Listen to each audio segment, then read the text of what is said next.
오늘 우리에게 주시는 말씀은 로마서 9장 6절부터 24절까지 말씀입니다. 로마서 9장 6절부터 24절까지 말씀입니다.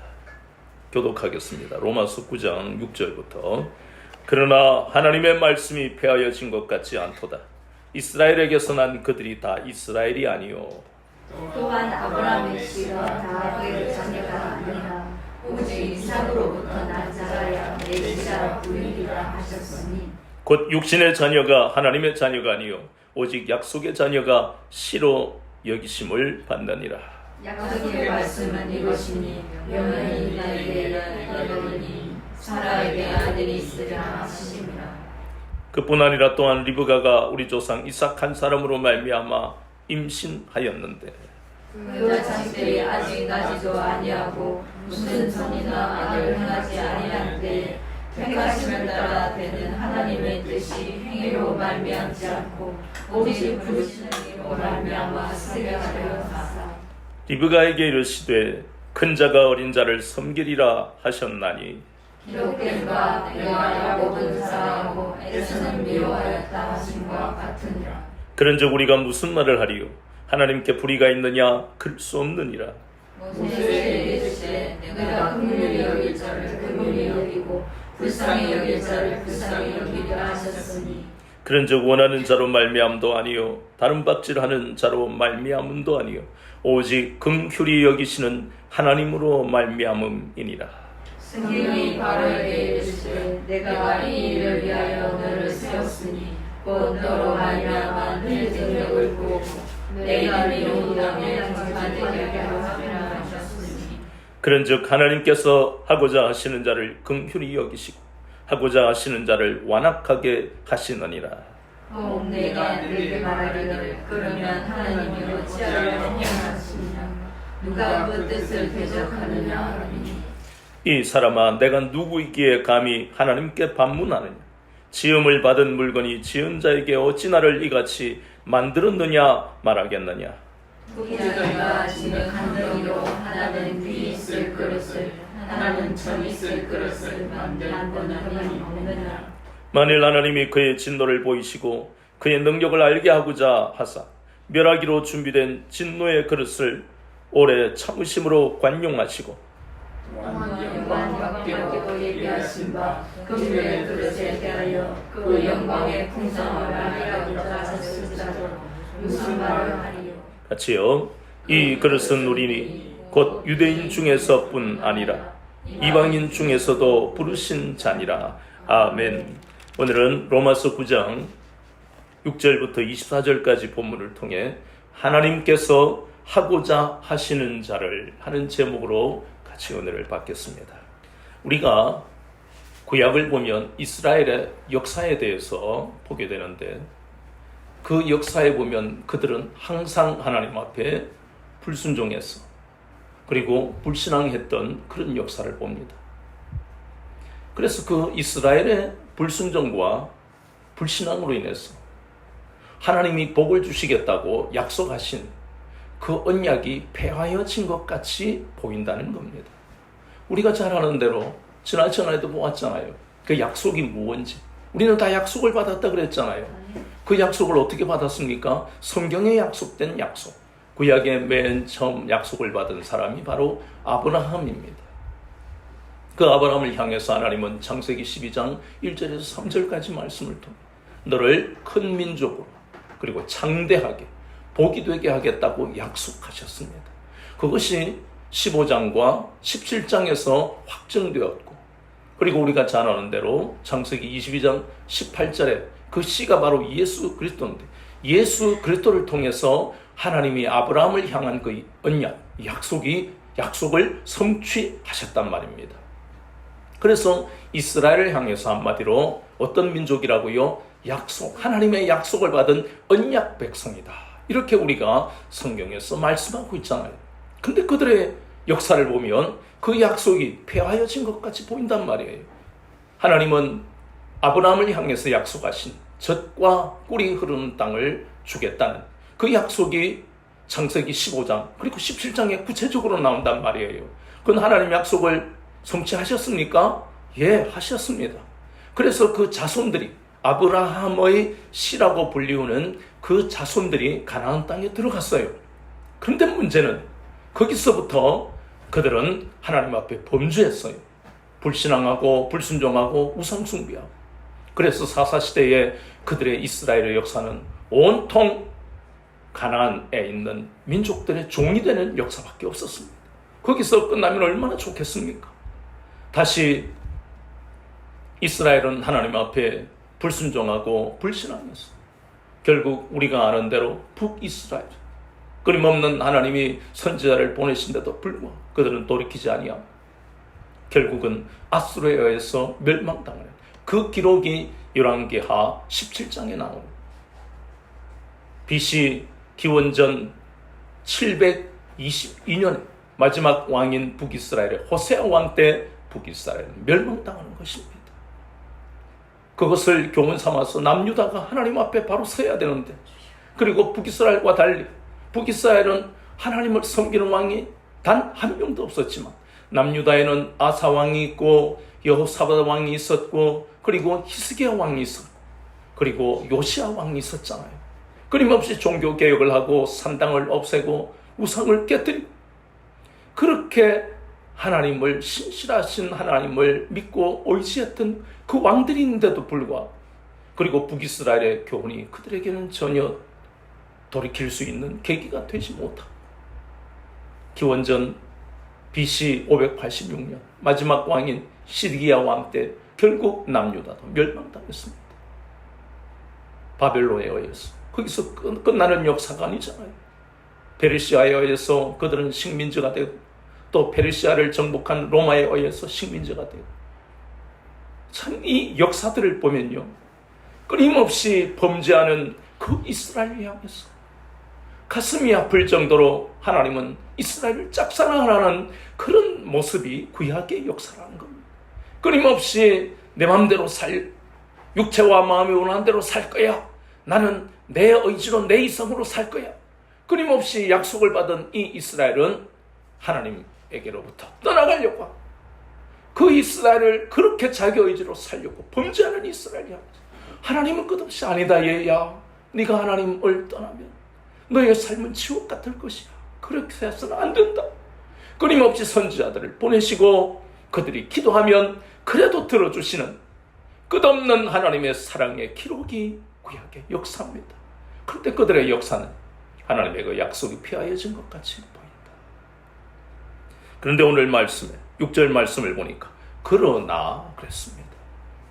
우리가 성경을 읽으면서 이 접속 하나가요, 얼마나 우리에게 큰 메시지, 큰 느낌으로 오는지 모릅니다. 그러나 그 이스라엘의 역사가 하나님 앞에 끊임없는 불순종의 역사라서 하나님의 약속이 폐하여진 것 같이 보이는데, 그러나 그랬습니다. 그러나 하나님의 말씀이 폐하여진 것 같지 않도다. 그 역사가 바로 7절부터 계속해서, 그럼에도 불구하고 하나님은 누구를 통해서, 남은 자라고 하는 아브라함의 씨를 통해서 하나님은 이 이스라엘을 향한 약속을 이루어 가시는 놀라운 말씀이 지금 본문에 나오고 있습니다. 아브라함의 씨, 이 아브라함의 씨는 아브라함의 자손이라고 하지만 성경에서 말씀하는, 로마서에서 말씀하는 아브라함의 씨는 우리가 알고 있는 아브라함의 자손과는 의미가 완전히 다릅니다.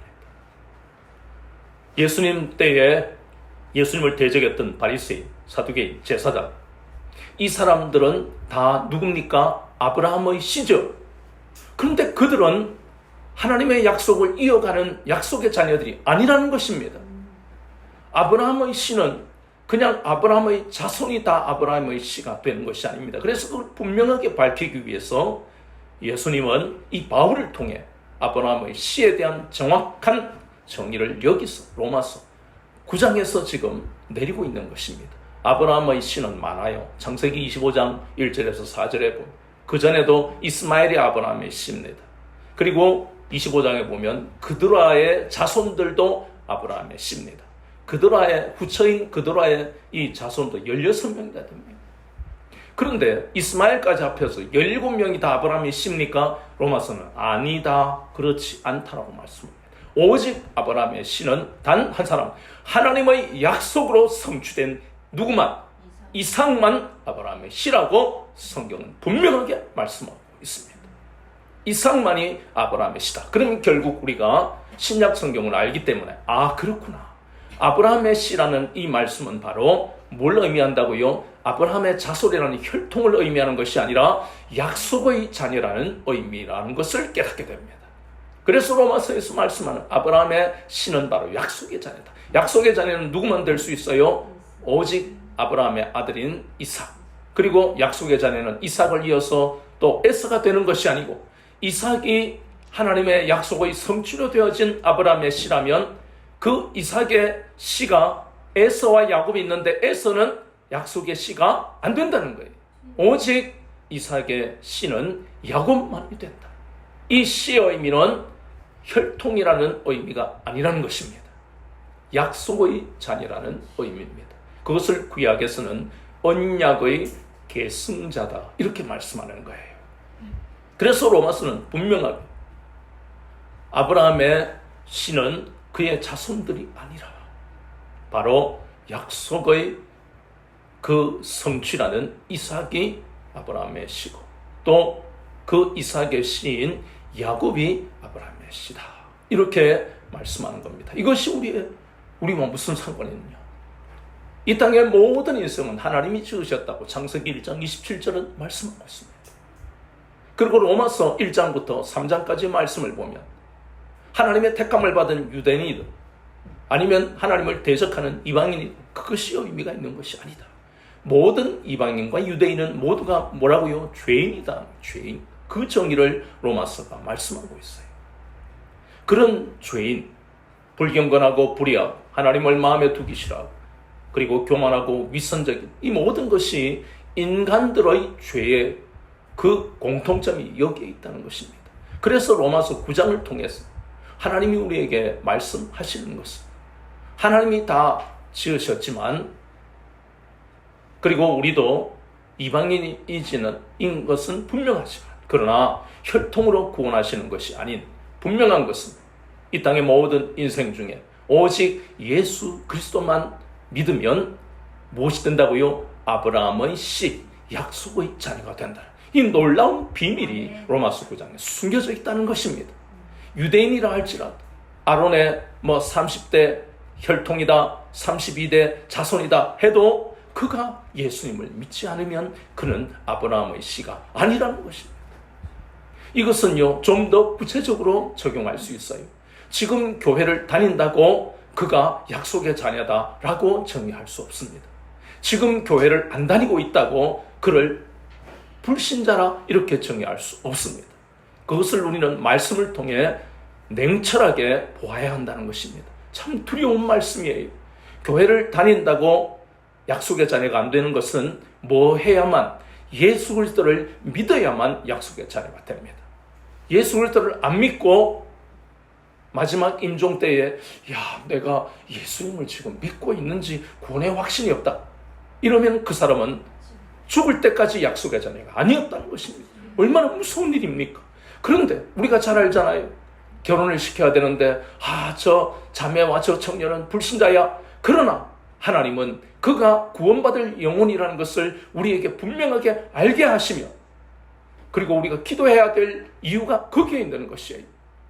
그래서 세상에 있는 자매와 청년 속에서도 구원받기로 예정되어 있는 사람 같으면 즉 그들이 어느 때에 예수 그리스도를 믿으면 그는 불신자가 더 이상 불신자가 아니라 약속의 자녀, 하나님의 자녀가 될 수 있다는 것입니다. 아멘. 이 놀라운 비밀이 로마서 9장에 감추어져 있는 것을 우리가 깨달아야 된다는 것입니다.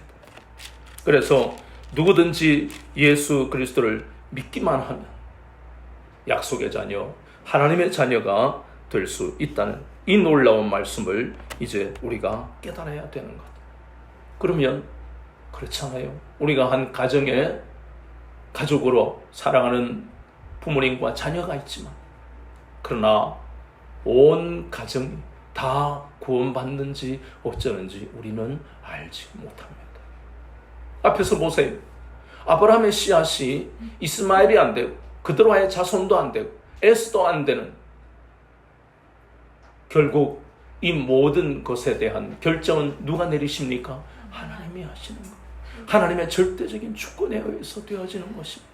그래서 이것이 우리는 무섭다는 것입니다.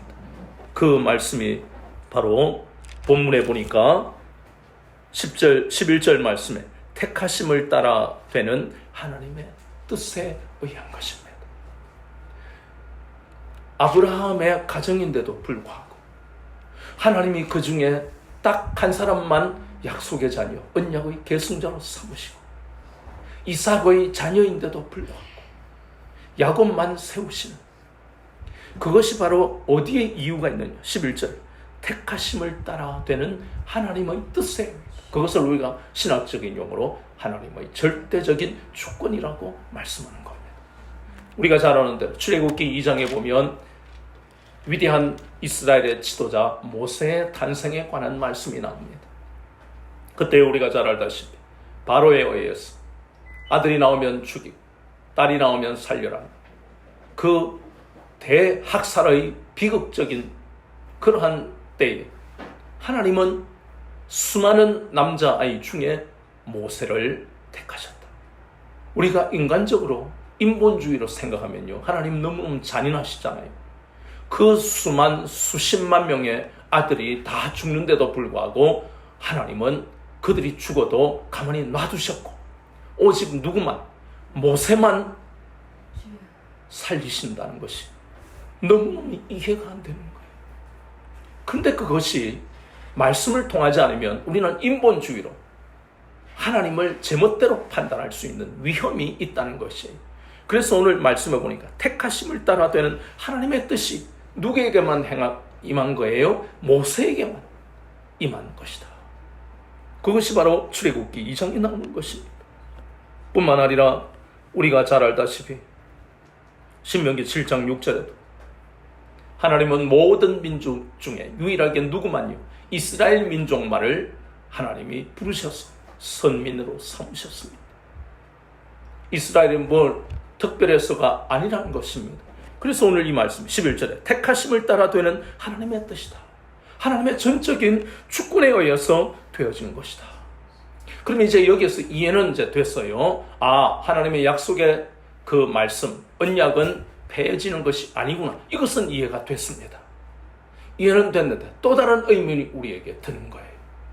어떤 사람은 하나님이 택하셔서 구원하시고, 어떤 사람은 그렇지 않은, 이것은 하나님이 불의하시는 것이 아닌가라는 의문이 우리에게 들 수 있다는 겁니다. 우리가 아까 모세를 봐도 하나님 불의하신 게 아닌가. 그런데 성경은 14절을 보니까, 그래서 우리의 마음에 의문이 들 때마다 우리는 무엇을 기준으로 삼아야 된다고요? 하나님의 말씀이 기준이 되지 않으면 우리는 저 잘못된 이단이나 사이비로 갈 수밖에 없고, 그 이단과 사이비를 만든 사람도 뭐예요? 하나님의 말씀을 정확하게 성령님이 진리로 풀어주시지 않으니까 자기 생각대로 그 말씀을 풀어버리니까 이단과 사이비가 되는 것입니다. 그래서 여기에 분명히 14절에 그런즉 우리가 무슨 말을 하리요? 하나님께 불의가 있느냐? 그럴 수 없느니라. 하나님은 불의하시지 않다는 것을 분명히 이 성경에서 말씀하고 있습니다. 그 불의하지 않다는 증거가 15절부터 계속 나옵니다. 15절 보니까 모세에게 이르시되 내가 긍휼히 여길 자를 긍휼히 여기고 불쌍히 여길 자를 불쌍히 여기리라 하셨은즉. 하나님의 뜻인 거예요. 그리고 또 17절을 보니까 성경이 바로에게 이르시되 내가 이 일을 위하여 너를 세웠으니 곧 너로 말미암아 내 능력을 보이고 내 이름이 온 땅에 전파되게 하려 함이라 하셨으니. 이 말씀 15절과 17절을 보면 어떤 사람은 하나님이 긍휼히 여기셨고 17절을 보면 어떤 사람은 하나님이 그 마음을 어떻게 만들었어요? 완악하게 강팍하게 만드셨습니다. 하나님이 하실 거예요. 하나님이 모세는 긍휼을 베풀어 주셨어. 그도 40세에 자기 민족을 돌아볼 생각이 있었어요. 그런데 그는 하나님의 음성을 기다린 것이 아니고 롯처럼, 요단들을 바라보고 갔던 롯처럼 자기 판단으로 애국 감독관을 죽였습니다. 분명히 그는 믿음의 결단이라고 생각했겠죠. 그리고 그건 믿음이 맞고, 그러나 하나님이 인도하시지 않는 믿음은 그것은 하나님이 기뻐하시는 것이 아닙니다. 우리가 잘 아는 사사시대의 삼손이라는 사사도 하나님의 인도를 받지 않은 사사입니다. 자기 임의대로 블레셋 군사와 사람들을 죽였어요. 그 이유도 기분 나빠서 블레셋 여인을 사랑하는데 그 여인을 괴롭히니까 죽였어요. 민족을 위한 것이 하나도 없었다는 겁니다. 여호와의 영이 임해서 이랬지만 하나님께서 인도하시는 그러한 사사의 거룩한 일을 감당하지 않았어요. 그런데도 전적으로 하나님이, 그럼에도 불구하고 삼손을 택하신 것이나 모세를 택하신 것은 하나님이 긍휼히 여길 자를 긍휼히 여기신 겁니다. 바로도 마찬가지예요. 만약에 하나님이 바로를 마음을 돌이켜 이스라엘을 돕는 자로, 선하게 돕는 자로, 그리고 돌이켜서 하나님을 섬기는 자로 얼마든지 긍휼을 베푸실 수 있어요. 그런데 하나님은 17절에 바로를 완고한 마음을, 완악한 마음을 주셨어. 끝까지 10가지 재앙 앞에서도. 거기서 끝납니까? 출애굽한 이스라엘 백성들이 바이히롯 앞에 더 이상 홍해 앞에서 길을 못 찾아 헤매는 것으로 착각해서 병거와 말탄 그 마병들을 이끌고 죽이려고 그 이스라엘 백성들 잡으려고 가는 그것을 보면 하나님이 끝까지 망할 때까지 이렇게 완악한 마음을 심는 것을 보면서 하나님 앞에 쓰임받을 때 우리가 마른 막대기처럼 쓰임받다가 버림을 받는 바로처럼 안 되고 싶은, 다 우리는 안 되고 싶은데 그것이 우리가 선택할 수 있는 것이 아니라는 것을 여기서 보는 겁니다. 룻기 1장 14절을 보세요. 거기에 보면 두 여인이 나옵니다. 그들은 평생을 모압에 있는 그모스라는 우상을 섬기고 살았어요. 당연하게 오늘날도 많은 사람들, 나이가 어리든 젊든 그런 모든 사람들, 내 부모가 절에 가니까 자기도 절에 가는 사람들이 얼마나 많아요. 물어보면 종교란에 불교 씁니다. 절에 가지도 않고 믿지도 않으면서. 어떤 사람들은 여러 종교를 우리가 배타적으로, 세상에 종교는 없습니다. 오직 우리는 하나님이 지으신 하나님께로 돌아가는 것이 정상적인 거예요. 무슨 종교? 그런데 불행하게도 부모의 종교가 자기 종교라고 착각하고 절에 가서 비나이다 비나이다 하는 그 사람들, 하나님이 기다려주시고 기회를 주시지만 돌이키지 않으면 그는 돌이킬 때까지 그 인생이 불행해질 수밖에 없어요. 우리가 알잖아요. 하나님이 도우시지 않으면 이 불의한 세상에서 행복이나 소망을 찾을 수 없다는 걸 우리가 너무너무 잘 알잖아요. 입만 열면 거짓말하는 그런 정치가, 지도자들이, 거기에 당하는, 사기당하는 국민들, 작게는 지자체나 혹은 직장이나 기업들, 입만 열면 거짓말하고 어려움이 오면 자기만 도망가려고 회사 묻어내고 돈 빼먹고, 은행에 다녀도 은행 돈도 고객의 돈도 빼먹는.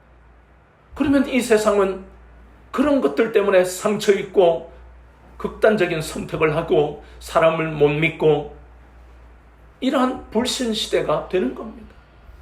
그것은 왜 그렇습니까? 하나님이 없기 때문에, 하나님이 없다고 생각하고 살아가기 때문에 그 인생이 돈이나 권력이 있어도 그의 인생은 처음부터 끝까지 돌이키기 전까지는 불행한 삶을 살 수밖에 없습니다.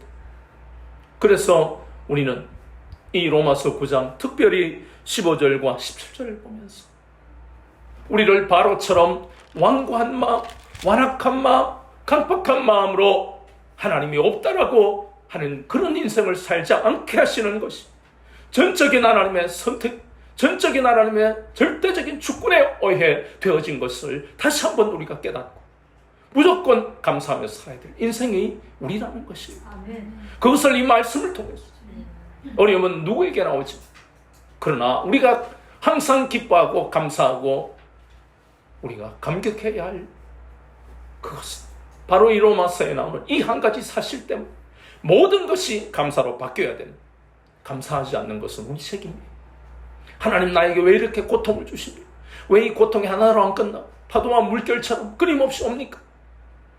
처음에는 그런 의문이 들지만 빨리 약속의 말씀을 붙들어야 하는 이유는 우리 입에서 이렇게 불평하고 분노하고 혈기를 쏟아내는 쓴물을 쏟아내면 우리는 세상에 불행을 당하는 그 인생하고 똑같이 마음을 돌이키지 않으면 우리도 교회를 다녀도 불행한 인생을 살 수밖에 없습니다.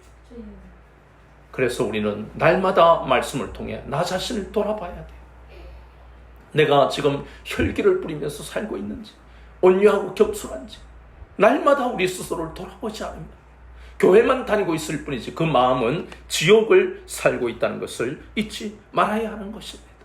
하나님은 로마서 9장 15절을 통해서 하나님은 이렇게 모세를 긍휼의 그릇으로 빚으셨고, 하나님은 저 로마서 9장 17절에 보니까 모세와 달리 바로를 어떤 그릇으로요?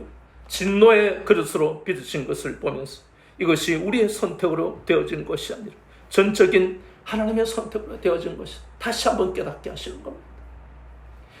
저도 그랬지만 우리 사춘기 때를 한번 생각해 보세요. 사춘기가 되면 괜히 이 감성이 풍부해졌어. 기분 좋을 때는 감성이 풍부하고 기분 나쁠 때는 감정이 지나쳤어. 우리 집은 말이지 왜 이렇게 가난한 집이야? 안 그러면 거울 쳐다보다 나는 왜 이렇게 못생겼어? 누굴 닮아서 눈은 이렇게 짝짝이고 뭐는 어떻고, 그렇게 생각할 때가 참 많잖아요. 그것이 길어지면 문제지만, 그런데 어른이 되어서 생각해 보면 그래, 내 삶의 이런 모든 생활의 환경을 내가 선택할 수 있는 것도 아니고, 그리고 내 생긴 것도 내가 부모를 선택해서 잘생긴 부모를 선택할 수 있는 것도 아니구나, 이걸 깨닫게 되면 이 사람은 거기에 대한 고통이 별로 없지만 어른이 되어도 이 원망과 불평이 남아있는 사람들은 인생을 잘 못 살잖아요. 하물며 오늘 이 로마서 9장을 보면서 우리의 삶이 우리의 선택으로 되어지는 것이 아니라 구원받고 난 다음에 나는 이런 삶을 살고 싶은데 내가 결혼을 잘못했어, 내가 이런 삶을 내가 이렇고 저렇고 환경 때문에 내가 이렇게 이러한 모든 것은 사춘기 때의 그러한 어리석은 행동보다도 더 수준 낮은 행동인 것을 깨달아야 된다는 것입니다. 그래서 우리는 말씀을 통해서 하나님이 지난 시간에 우리를 향한 그 약속은 변개하지 아니하시는 영원한 약속이라. 때때로 우리가 원하지 않는 길로 걸어가는 것 같다 할지라도 원망하고 불평하는, 또 그렇게 만드는 그 세상과 악한 영을 향해서 나는 약속을 받은 자녀다, 그렇게 우리는 말씀을 가지고 선포하며 물리쳐야만 이 세상에 줄 수 없는 놀라운 평안이 우리 속에 거하게 되고, 여호와 이레 하나님께서 우리 모든 삶의 이 힘들고 고통스러운 현실을 아시고 오묘한 방법으로 채우시는 것을 체험할 수 있다는 것입니다. 이 땅에 살아가며 그리스도인으로 살면서 오묘한 하나님의 채우심을 체험하지 못하고 살아가는 사람은 세상의 불신자와 똑같이 불행한 삶을 살고 있는 것이나 마찬가지입니다. 그렇게 살아갈 수가 없는 것 아닙니까? 그래서 우리는 이 14절에 하나님은 과연 불의하시지 않다는 결론에 도달할 수 있다는 것입니다. 어떤 사람은 택함받아 구원받고, 어떤 사람은 그렇지 못하다고 완악하고 강박한 바로를 쳐다보면서 그렇지 못하다고 우리가 하나님은 불의하시다라고 이제는 이야기하지 않고 나는 저 로마서 3장 9절에 보면 이방인이나 유대인이나 모두가 죄 아래에 있는, 이방인들은 불의하고 불경건하게 살아가, 유대인들은 교만하고 위선적으로 살아. 우리도 교회 다닌다고 구원받았다고 교만하고 위선적으로 살아가면 다 죄를 짓고 살아가는 것인데, 그 모든 인생은 에베소서 2장 1절에서 3절까지 말씀을 통해 모두가 본질상 진노의 자녀가 되는 것이요, 그래 우리는 모두 하나님의 진노와 심판을 피할 수 없는 유죄 판결을 받은 죄인들이라는 겁니다. 그러니 누구는 구원하고 누구는 그렇지 않고라는 것을 우리는 판단할 수 있는 자격과 신분이 아니라는 것입니다. 그런 자리에 있는 인생이 아니라는 겁니다. 모두가 심판받는 거예요. 그 중에 구원받는 그것이 감격이 돼야 되는 이유가 거기에 있는 것입니다. 하나님이 유대인이라고 구원하시고 이방인이라고 그렇지 않게 심판하시는 것이 아니라, 내가 남들에게 많은 일을 통해서 봉사하고 구제한다고 구원하시는 게 아니고, 내가 부드러운 말을 한다고 구원하시는 것이 아니라 전적인 하나님의 절대적인 주권, 하나님의 전적인 선택에 의해서 되어지는 것. 오르바와 룻이 똑같이 하나님의 심판의 대상이었지만, 그러나 하나님은 오르바를 구원하신 것이 아니라 룻을 구원하시는 것, 그것으로 인해서 우리는 불의하다고 할 수 없다는 이유를 완전하게 깨닫는 것이에요. 둘 다 심판의 대상이지만, 그래서 룻이 어떻게 살았습니까? 어머니의 하나님이 내 하나님, 쌀 한 톨 없는 환경에서도 불평하지 않아요. 어머니, 내가 나가면 누군가가 나를 도와서 이삭을 죽게 할 것을 믿습니다. 발치부를 들어가라 하는데도 아멘 하고 들어갈 수 있는 것은, 나도 저 오르바처럼 하나님의 심판을 받아 마땅한 인생인데 전적인 하나님의 주권과 선택에 의해서 구원받았다는 그 은혜, 그 감격이 룻의 마음에 일평생 있었기 때문에, 그는 어떤 환경 속에서도 시어머니를 손가락질하고 에이 이 가난한 시어머니 때문에 내 인생이 이렇게 됐다 그렇게 저주하지 않아요. 그래, 저 시어머니가 아니었으면 내가 어떻게 구원받았겠어. 이 가난한 속에서도 나를 구원하셨기 때문에 약속하신 대로 나는 아브라함의 언약, 그 약속의 자녀가 되었기 때문에 평생 하나님은 나를 책임지실 거야, 그 믿음으로 선포하며 감격하며 살아갈 수 있는 그 룻이 되었을 때 마침내 예수님의 족보에 오르는 영광을 얻었던 거죠. 우리의 삶의 환경과 모든 형편은 참으로 고통스러워요. 물질이 없어서 고통받고, 질병이 있어서 고통받고, 인간관계가 힘들어서 고통받고, 머리가 잘 안 돌아가서 고통받고, 너무 잘 돌아가서 고통받고, 그런 모든 속에서 우리는 로마서 9장 이 말씀을 기억하면서, 그래 나는 하나님 앞에 재판정에서 유죄 판결을 받은 죄인이야. 나의 어떤 것으로도 그 죄에서 돌이켜 무죄가 될 수 없는 인생이야. 그런데 하나님이 전적 심판받아야 될 내 인생, 다른 사람도 심판받고 있는데 나를 하나님이 심판하지 아니하시고 긍휼의 그릇으로 삼으셨어. 저 아브라함의 자손, 아브라함의 씨앗인 약속의 자녀, 하나님의 자녀가 되게 하시고, 전적인 하나님의 은혜요, 전적인 하나님의 주권적 심판에 의한 것입니다. 날마다 잊지 아니하고 깨닫고 나아갈 때는 우리 삶이 원하지 않는 방향으로 가더라도 절대로 우리 입에서 불평이 나오지 않고 혈기가 나오지 않습니다. 원성이 높아야 할 이유가 없어. 우리는 이 일을 날마다 돌아보면서 회개하고, 그렇습니다. 하나님, 온유하고 겸손해야 할 이유, 감사와 감격이 넘쳐야 될 이유를 오늘 다시 한번 또 깨닫게 하시고 되새김하심을 감사합니다. 구원받을 자격이 없는 나를 구원하셨어. 날마다 어떤 일을 만나도 감사하며 하나님의 은혜를 잊지 말아야 할 것이 마땅한 것을 깨닫고, 하나님이 이 땅에 나를 보내신 이유는 오직 한 가지, 방황하는 인생들, 그들에게 복음의 씨앗을 뿌리고 물을 주는 이 일을 열심을 다해서 하며 살겠습니다. 그 고백이 우리에게 나오는, 그것을 하나님이 기뻐하시는 것을 잊지 않는 여러분 되시기를 우리 주 예수 그리스도 이름으로 축원합니다.